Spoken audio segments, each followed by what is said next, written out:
Hey everybody, Edre here, and today I am going to be doing an album review of the new Cloud Nothings album, The Black Hole Understands.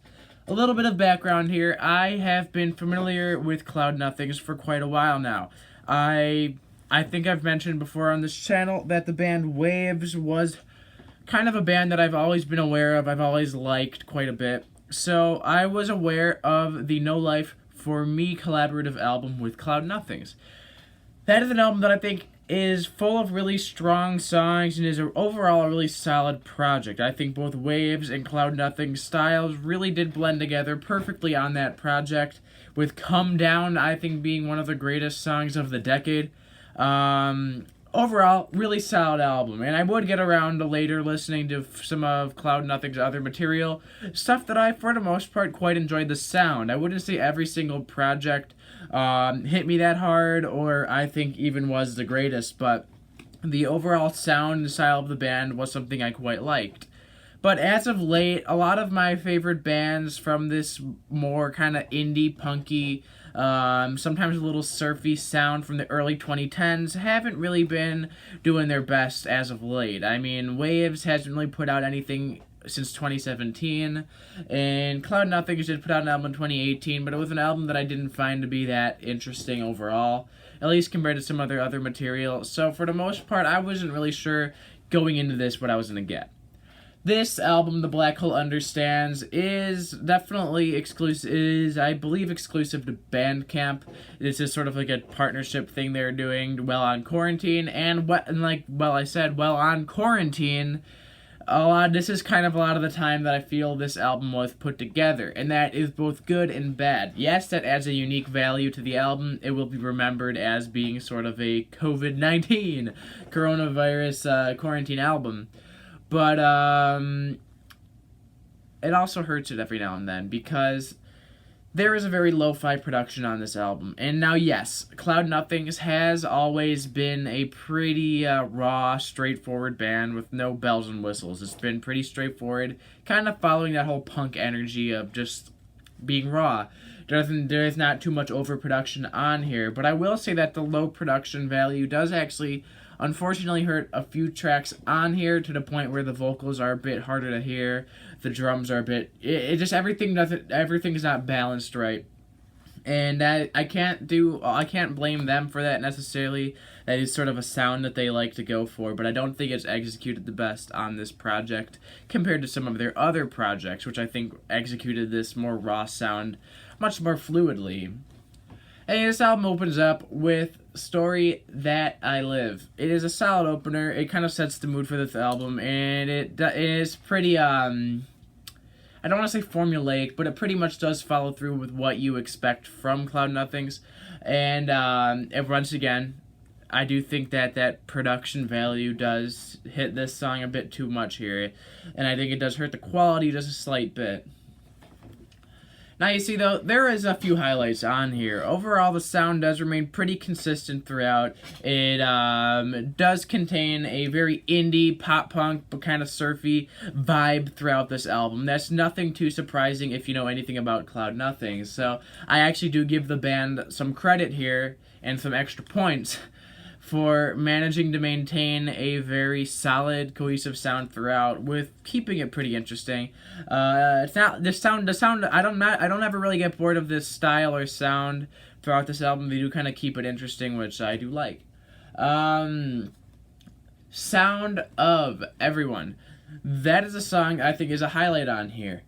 It has a very nostalgic tone to it. I think a lot of it has to do with the vocal melody style, especially in the chorus. I think that really does ring home pretty true there. It does give me very nostalgic vibes, which is something I like from this style of music.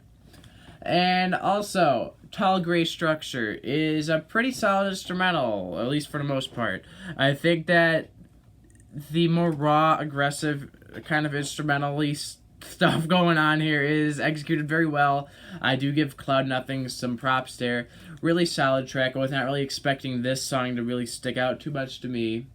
And Right on the Edge is a pop punk banger. That is a song that I think is really good, really much straight to the point, but very well executed with very high energy, and a good youthful innocence to it. Really fun, kind of energetic, snotty tone to it. I really do like that song quite a bit. Right on the Edge. Very solid, probably one of the best. But there is a fair share of songs on here that I could either care less for or I'm not too crazy about. An Average World is unironically average. I mean, I think that's the low point on here. That song doesn't really seem to drive home anything for me. It seems very average to the formula that I think that they know works. You know, the more, like I said, the more indie rock stuff that I think we've come to know from Cloud Nothing. So that's pretty much all that song has to offer. And some of the songs on here, and I think this kind of goes hand in hand with the production, feel a slight bit incomplete. The Mess is Permanent is definitely a song that I think has potential, but it didn't feel fully executed. Now, I'm not 100% sure if that was intentional or if that is due to COVID-19 limitations, being on quarantine. That could very well be a really big part of this.